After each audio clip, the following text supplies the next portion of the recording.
Bonjour à tous et bienvenue dans cette nouvelle vidéo Otaku. Je m'appelle Amé et je suis là pour vous présenter toutes les sorties manga au Québec. Aujourd'hui, je me trouve présentement dans notre prochain espace manga de la ville de Québec, justement, qui va ouvrir ses portes samedi. Fait que c'est en construction, comme vous pouvez le voir. Alors, c'est ici que je vais vous présenter les mangas de la semaine, ça tombe bien. Alors je vais commencer par un manga qui était sorti en anglais il y a longtemps, puis qu'on attendait en français depuis. C'est La sorcière invincible, tueuse de slime depuis 300 ans.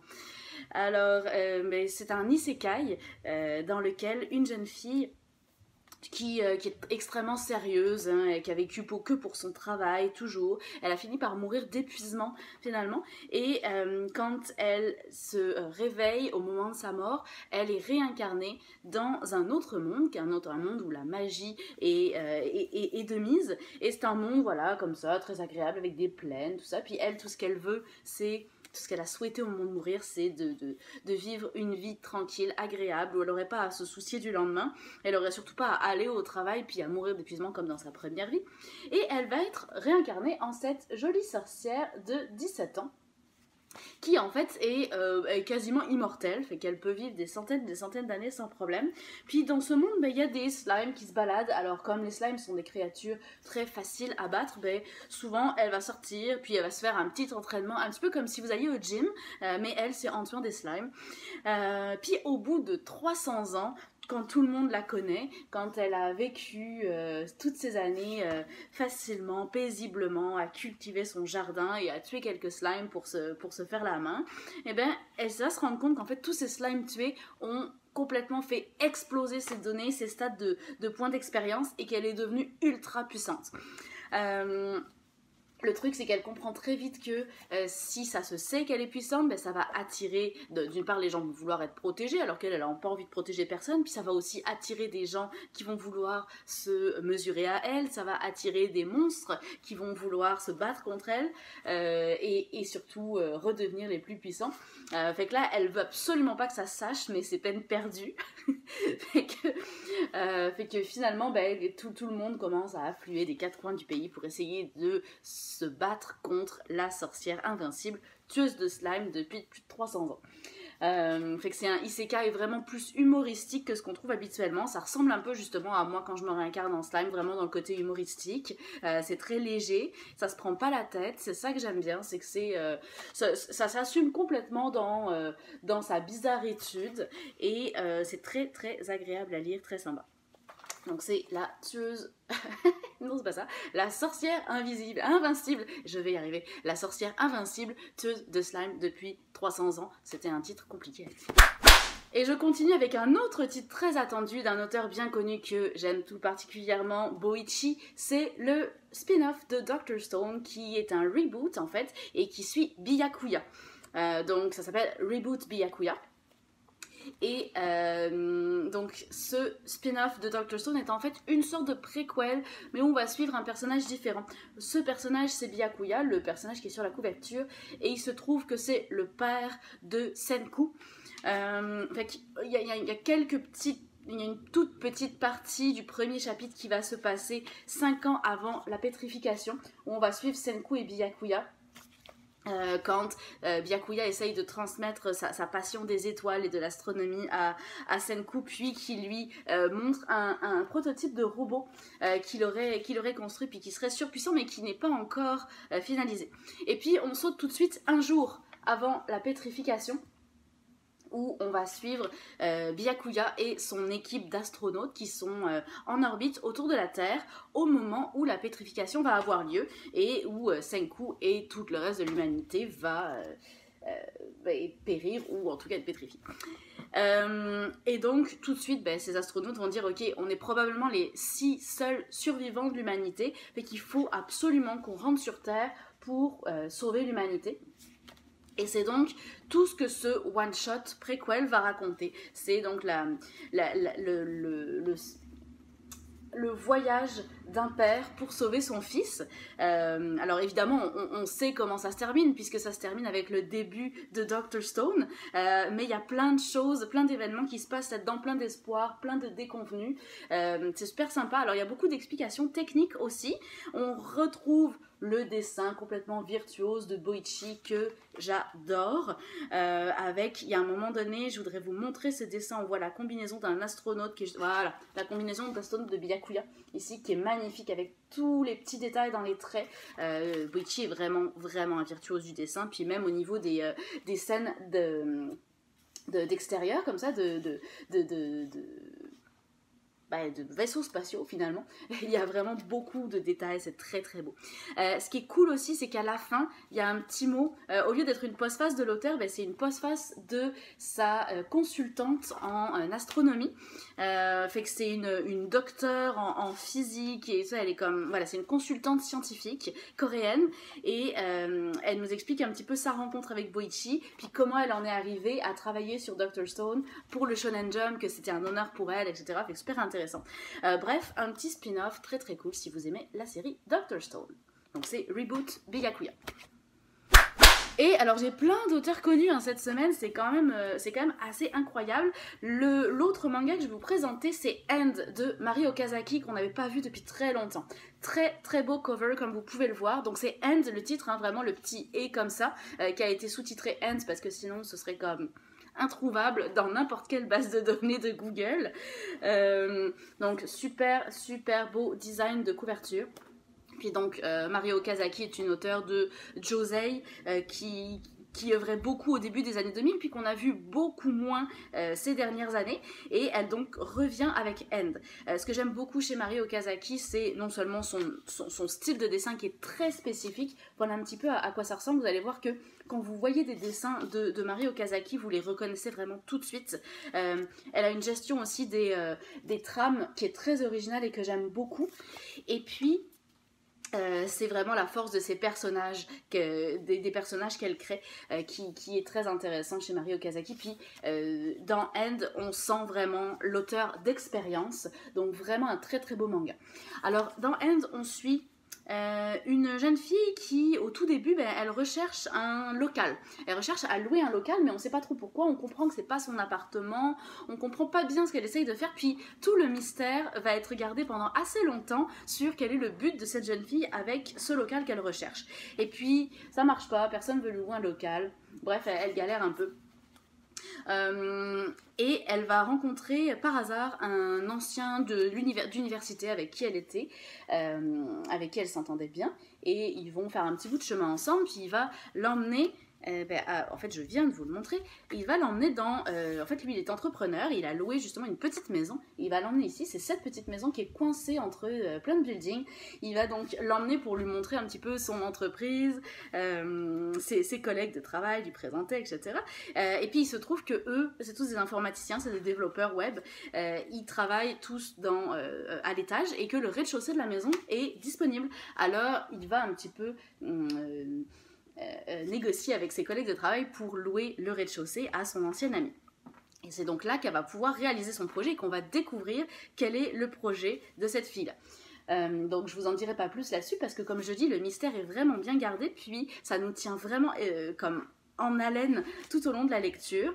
J'aime aussi beaucoup chez Mari Okazaki tout le côté mode, si vous aimez les détails des vêtements dans les mangas, c'est pas forcément quelque chose auquel les auteurs portent beaucoup d'attention en général, mais les personnages de Mari Okazaki ont toujours des tenues complètement flyées et très très belles, fait que vraiment une très très belle découverte, comme je disais, autant au niveau du dessin que de la maîtrise du scénario, que des personnages qui sont comme tellement bien faits. Vraiment, si vous aimez les comédies romantiques, eh bien, vous allez probablement aimer End. Allez, j'y vais avec quelques livres informatifs. J'ai adoré ça, ça s'appelle Tokyo Pop City Guide.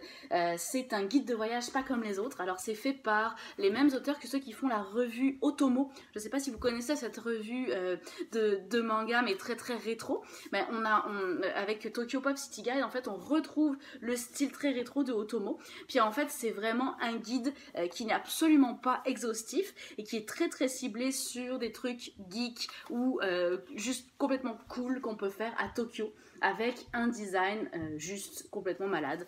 Alors, où est-ce qu'on peut trouver les meilleurs vinyles, c'est quoi les meilleures bouquineries, il y a plein de belles photos comme ça qui donnent super envie d'aller à Tokyo. voilà, un curry, le Triangle Curry, je sais même pas ce que c'est d'ailleurs, ça a l'air d'être un restaurant curry. Des adresses de dépanneurs, aussi de combini, où on peut trouver des super bons onigiri. Évidemment, plein d'adresses dans Akihabara, où on peut trouver des objets rétro, des mangas, des trucs d'informatique, etc. Fait que, bref, c'est un guide touristique, mais pas un guide comme les autres. Il y a vraiment plein de bonnes adresses, super hipster aussi au niveau des cafés. Donc vraiment un guide beaucoup plus jeune que ce qu'on voit habituellement. Puis des fois il y a des histoires aussi sur le cinéma. On sent que l'auteur est un passionné de cinéma. Fait qu'il y a des histoires sur le cinéma de Yakuza. Il y a un extrait aussi de Voyage à Tokyo. Bref, il y a beaucoup de trucs très très geek et super geek. Donc c'est Tokyo Pop City Guide. Et puis également, dans les trucs informatifs, j'ai reçu un hommage à Pokémon, les origines de la saga. Fait que c'est comme un petit magazine qui va expliquer un peu toutes les origines de Pokémon depuis les premières inspirations, entre autres notre cher Ultraman. On revient dans le rétro. Les premières inspirations, les premiers jeux... tiens, encore une petite inspiration sympa que je pense que vous aurez reconnue. Puis ensuite, on va entrer dans Génération Rouge et Bleu, puis évoluer dans toutes les différentes générations. Avec explications, textes et images. C'est un super beau magazine, donc si vous aimez Pokémon, c'est très très complet. En fait, il y a comme...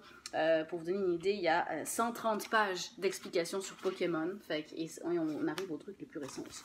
Donc, hommage à Pokémon, c'est les origines de la saga. Alors j'ai un coffret découverte à moitié prix qui est sorti de chez Ototo, c'est It's My Life.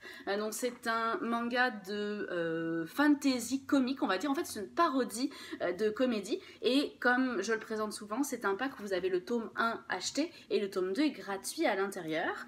Donc ça revient à 50% de rabais comme je le disais. Donc dans It's My Life, on suit un chevalier ultra puissant, général d'armée qui est tanné finalement de se battre, de toute cette violence et qui veut juste prendre sa retraite. Alors il s'achète une petite maison de campagne bien tranquille, cachée au fond de la forêt, en se disant je vais emménager pour ma retraite, avoir une petite vie tranquille. Puis là le jour où il emménage, il y a une jeune sorcière qui débarque, qui est un torrent d'énergie, une boule d'énergie, un tourbillon, et qui va tout casser dans sa maison. Bref, sa tranquillité commence très très mal. Alors malgré ça, il y a une amitié qui va se lier entre les deux personnages et notre héros va un peu recueillir cette jeune sorcière, lui apprendre à se maîtriser, puis il va y avoir plein de créatures magiques qui vont apparaître puis qui vont toujours bouleverser leur tranquillité, donc c'est très épisodique et c'est vraiment une parodie de ce qu'on peut trouver dans les mangas de fantasy. Fait que c'est It's My Life. Et un light novel que j'ai bien hâte de lire parce que j'ai pas eu le temps de lire le light novel cette semaine, mais c'est de Yukito Ayasuji qui est l'auteur également de Another. Ça s'appelle Last Memory et c'est un one shot. Puis honnêtement, la prémisse donne vraiment envie là. Fait que comme je l'ai pas lu, je vais vous lire un peu la prémisse. Vous allez voir que ça donne vraiment envie de le lire. Fait que c'est un étudiant en doctorat qui voit sa vie basculer lorsque sa mère est atteinte d'une maladie neurologique. Et en fait, c'est une progression fulgurante, puis ça altère la mémoire de sa mère.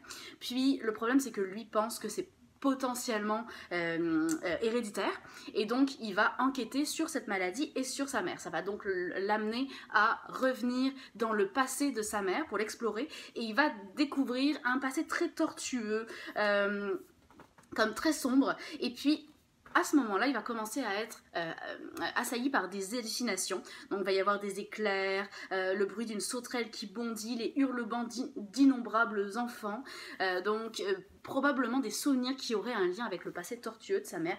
Bref, ça donne très très envie de le lire. C'est chez Pika et c'est Last Memory. Je continue avec un manga très très spécifique qui est, je dirais, on peut adorer ou détester en fait. Le titre est assez imprononçable, très très belle couverture en passant. C'est Ichthyophobia. Alors, vous vous doutez bien que j'ai été obligée de chercher ce qu'était la ichthyophobie dans le dictionnaire et le Larousse nous enseigne que c'est une peur panique de tout ce qui est relié aux poissons. Alors, c'est un manhwa chinois. Il y a une couverture réversible, comme vous pouvez le voir ici.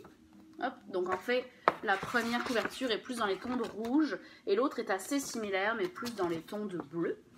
Je vais la poser pour l'instant, vous m'excuserez, pour ne pas l'abîmer. Et donc dans Ichthyophobia, ce qui est très particulier, outre le titre, le sujet qui est quand même assez spécifique, c'est le fait que c'est un manga sans aucune parole. Fait que ça commence par un panneau interdit aux poissons, puis on suit les aventures d'un homme qui un jour se réveille sous une pluie de poissons. Et en fait, plus il avance et plus il y a des poissons partout qui tombent du ciel, puis il a aucune idée de ce qui se passe. Fait qu'il va essayer de se débarrasser de ces poissons, mais de monter une révolution anti-poisson. Alors voilà. Et c'est vraiment, si vous avez lu Gon, le petit dinosaure, hein, pas Gun, Gon, si vous avez lu Gon, qui est ce manga sans parole, ben, ça ressemble vraiment à ça. Il n'y a aucun texte, et c'est très très fort parce que l'auteur arrive à nous faire comprendre exactement ce qu'il veut, toutes les émotions des personnages, tout l'énervement qu'il va avoir, et puis cette espèce de peur panique à chaque fois qu'il y a un poisson qui tombe devant lui. Fait que c'est hilarant, mais c'est complètement WTF. C'est quand même quelque chose qu'on voit assez rarement, un auteur qui est capable de tout nous expliquer sans aucun texte.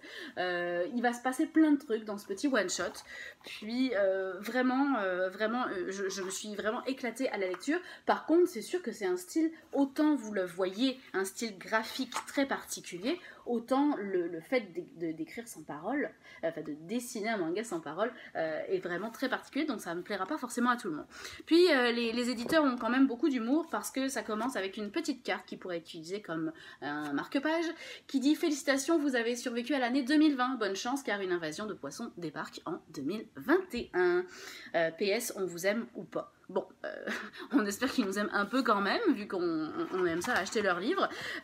Sinon, ce serait un peu chiant. Mais en tout cas, donc c'est le manga Ichthyophobia. Et très très belle découverte maintenant. On change de style avec un manga pour les enfants ça s'appelle Pilou des Bois. C'est une auteure d'origine vietnamienne qui s'appelle Mai Nguyen qui écrit ça. C'est tout en couleur avec des cases complètement arrondies comme ceci. C'est très mignon. Par contre, c'est quand même assez sombre, en fait, c'est une thématique, en fait ce sont des thématiques sombres, mais l'histoire n'est pas sombre. J'ai expliqué un peu l'histoire, puis je vais vous expliquer pourquoi. On suit en fait une jeune fille dont la mère l'emmène faire une balade en forêt, lui montre des grosses fleurs blanches, des magnolias, puis lui demande de faire une promesse, puis on ne verra jamais quelle est cette promesse, puis ça va couper, puis passer dans le futur. Dans le futur, on se rend compte que cette jeune fille vit avec sa grande sœur et son père, que sa mère n'est plus là, et qu'elle est constamment triste, qu'elle est constamment à l'écart des autres. Puis elle adore aller se balader en forêt. Alors un jour, elle va aller se balader toute seule avec son petit chien, qui est un mignon petit Shiba Inu. Et elle va faire la découverte de Pilou, qui est cette jeune fille aux cheveux verts, qui est en fait une fille des bois, une espèce de créature comme un lutin, et qui est toute seule, qui a perdu sa famille, qui ne sait pas rentrer chez elle. Alors les deux petites filles vont se lier d'amitié, et notre héroïne va essayer de ramener Pilou chez elle. Elles vont devoir passer la nuit dans la forêt parce qu'il va y avoir une tempête, fait qu'elles vont être coincées. Et puis, je vous rassure, hein, c'est un livre pour enfants, tout est bien, qui finit bien, tout le monde va rentrer chez eux, puis tout le monde va être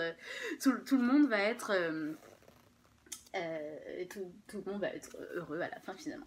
Le truc c'est que le manga aborde quand même des sujets très sombres dans le sens où on va vraiment parler du deuil, de la solitude, du passage de l'enfance à l'âge adulte avec ce passage difficile qu'est l'adolescence. Vraiment la thématique du deuil est très très exploitée. Alors même si c'est fait de façon très subtile et très bien amenée, et c'est pas choquant pour les enfants, mais quand on lit ça en tant qu'adulte, on trouve ça quand même assez intense finalement. Donc vous le voyez, hein, c'est vraiment un design pour enfants, mais avec une thématique plus mature. Donc c'est Pilou des Bois. Et on reste dans le surnaturel avec un light novel, c'est un recueil d'histoires courtes qui s'appelle Fables et légendes japonaises. Alors si vous avez toujours voulu connaître le conte de Urashima Taro, de Isunboshi, le petit samouraï, ou de Kaguya-sama, pas de Kaguya-sama, de Kaguya Hime, la princesse bambou, et bien vous pouvez lire ça, c'est vraiment ça, c'est un recueil de tous les contes traditionnels japonais que tous les petits japonais connaissent par cœur, mais que nous on découvre finalement au détour d'une lecture de manga. On entend parler de ces récits, on ne sait pas exactement de quoi il en retourne, fait qu'ici vous avez vraiment tous les contes japonais traditionnels. Allez, je passe sur la sortie de la semaine et c'est bien sûr le très attendu Mashle. Donc Mashle, qui n'a pas de sous-titre en français, mais son sous-titre en anglais c'est Magic and Muscles ou Muscles are better than magic. Donc c'est vraiment une contraction entre les muscles et la magie. Donc Mashle, si je devais résumer, est une espèce de mix entre One Punch Man et Harry Potter. Je sais, c'est bizarre, mais ça donne quelque chose d'absolument hilarant, avec peut-être une petite touche Mob Psycho, hein, normale. Il y a quand même un petit lien entre Mob Psycho et One Punch Man, au cas où vous ne l'auriez pas compris. C'est l'auteur, si jamais vous ne comprenez pas de quoi je parle. Alors, dans Mashle, on suit un jeune garçon qui vit dans un monde où la magie est omniprésente. Tous les gens qui vivent, tous les sorciers en fait, ont une espèce de marque sur le visage. Alors chacun a une marque différente. Par exemple, le père de notre héros a une marque ici, mais d'autres ont une marque comme autour de la bouche ou quoi que ce soit. Fait que chacun a une marque très différente. Voilà, elle a une marque, une espèce de point d'interrogation inversé. Et en gros, cette marque montre qu'on est un sorcier et qu'on peut utiliser la magie. Il y a une école de magie qui est très prestigieuse, dans laquelle tout le monde veut entrer. Et notre héros, lui, il n'a pas de marque, il n'est pas capable d'utiliser la magie. Et il a compensé ça en faisant un entraînement intensif, vraiment. Donc un entraînement sportif, ultra intensif. Il fait de la musculation tout le jour. Et il est devenu ultra puissant. Pour exemple, à chaque fois qu'il rentre dans sa chambre, il défonce la porte. Genre, à peu près ça. Puis un jour, il va être amené pour sauver un petit peu la face et sauver son père. Il va être amené à essayer d'intégrer l'école de magie alors qu'il n'a pas de pouvoir. Et donc, il va se présenter au concours d'entrée de cette école de magie et il va complètement bouleverser les codes puisque on lui demande de sortir d'un labyrinthe magique. Lui, qu'est-ce qu'il va faire? Il va défoncer le mur puis il va passer tout droit. Donc c'est pour ça qu'on est vraiment sur une parodie de manga de magie qui en même temps ressemble quand même à un manga de magie. On a un héros qui fait un petit peu penser aussi au héros de Spy X Family. Bref, c'est très dans l'air du temps, hein. Un mélange de plein de trucs qu'on connaît avec une narration qui est très maîtrisée, des dessins qui sont super bien maîtrisés aussi. L'espèce de marque de sorcier, de marque sur le visage, évidemment rappelle Harry Potter, mais donne aussi une bonne personnalité à tous les héros, personnages secondaires et les vilains. Bref, on devrait être dans un développement un peu à la One Punch Man avec un personnage qui est très très fort puis qui va toujours trouver des ennemis encore plus forts que lui et entre autres qui va apprendre à maîtriser la magie. Donc très belle lecture, les 2 premiers tomes sont sortis en même temps et j'ai vraiment beaucoup aimé ça, donc c'est Mashle. 2 autres petits livres informatifs, je vous ai parlé des contes japonais, on revient un peu dans le style, ça s'appelle Mononoke et Au temps des esprits malfaisants, et dans Mononoke c'est une sorte de dictionnaire de yokai, donc où tous les yokai traditionnels vont nous être présentés avec une gravure comme ici en couleur et une explication sur son histoire, son origine, une anecdote qui va être liée à ce yokai. Donc ça ressemble un petit peu au dictionnaire des yokai pour ceux qui l'auraient déjà vu, mais celui-ci est en couleur. Donc il y a évidemment des explications techniques, le nom du yokai en kanji, la signification de son nom, où est-ce qu'il habite, à quoi est-ce qu'il ressemble, les légendes qui sont liées, et puis les légendes autour de son origine. Tiens, le Inugami, il est quand même connu celui-là. C'est Mononoke. Et puis, avant de terminer avec mon dernier manga qui était également très attendu, c'est un petit coffret d'origami qui vient de sortir avec 200 feuilles et 4 modèles. Alors les feuilles sont super belles, c'est vraiment des motifs traditionnels japonais, vraiment très très belle impression. Ce que j'aurais à reprocher par contre, c'est qu'il y a juste 4 modèles. Par contre, vous pouvez trouver d'autres modèles sur internet, c'est ça qui est fun. Et puis mon dernier manga de la semaine, très très attendu aussi, et complètement hilarant, c'est Mission Yozakura Family, qui est sorti en même temps que sa version collector, qui est ici. Alors dans la version collector, vous avez le tome 1, et vous avez aussi un petit carnet de notes qui ressemble à ceci. Et Mission Yozakura Family, donc c'est aux éditions Kana, puis ça va être, je pense, un petit peu le concurrent de Spy X Family. C'est complètement hilarant, complètement décalé. On suit un jeune garçon qui a perdu ses parents et son petit frère très jeune dans un accident. C'est le seul survivant. Depuis, il a peur de s'attacher aux autres. Il a peur de à nouveau être triste, de perdre ses proches, et donc il ne sort jamais avec ses amis, en fait il n'a pas d'amis, mais il sort jamais avec ses camarades de classe, il évite de nouer des liens. La seule personne avec qui il noue des liens, c'est Mutsumi. Cette jeune fille ici avec cette jolie mèche blanche qui est son amie d'enfance. Et puis elle est tellement mignonne que tout le monde aimerait être ami avec elle, mais elle est très mystérieuse, alors elle n'est amie qu'avec notre héros Tayo. Un jour, le sous-directeur de l'école va venir un petit peu titiller Tayo parce que il trouve qu'il s'est un peu trop rapproché de Mutsumi. Puis là, on se demande qu'est-ce que le directeur de l'école a à voir entre des histoires d'adolescents. On comprend pas très bien. Puis rapidement, on va comprendre qu'en fait, le sous-directeur est le grand frère de Mutsumi et qu'il la protège. Mutsumi et son grand frère sont issus d'une famille d'assassins. C'est dans cette scène que Tayo va le découvrir. Et le grand frère de Mutsumi a une peur maladive qu'un jour un gars commence à sortir avec elle et l'emmène loin de la famille. C'est sa petite protégée. Alors il tient à elle comme à la prunelle de ses yeux. Alors à la suite de l'agression du grand frère de Mutsumi, Tayo va être emmené dans la famille d'assassins puisqu'il a découvert leur secret. Il peut plus vraiment avoir une liberté complète. Puis ce qui va se passer, c'est qu'il va rencontrer donc toute la famille, donc tous les frères et sœurs de Mutsumi, qui sont ici, qui ont tous un style quand même assez particulier, hein, on va le dire, qui sont tous des assassins de génie. On se croirait presque dans la famille de Kirua de Hunter x Hunter. D'ailleurs, il y a beaucoup de références à Hunter x Hunter dans le manga. À ce moment-là, ce qui va se passer, c'est que il va un peu être obligé de faire une promesse en mariage à Mutsumi pour espérer s'en sortir vivant. Sinon, ça risque de ne pas fonctionner avec le grand frère. Alors, c'est ce qu'il va faire, et pour ça, il va devoir apprendre à être un assassin. Donc, il va subir un entraînement insensible, non, pas du tout, insensible, oui, mais intensif aussi, afin de devenir un des plus grands assassins et d'être digne de faire partie de cette famille. C'est complètement hilarant, comme je disais, on retrouve un petit peu le type d'humour qu'on a dans Spy X Family, en version beaucoup plus shonen classique. Comme je disais, il y a beaucoup de références à Hunter x Hunter.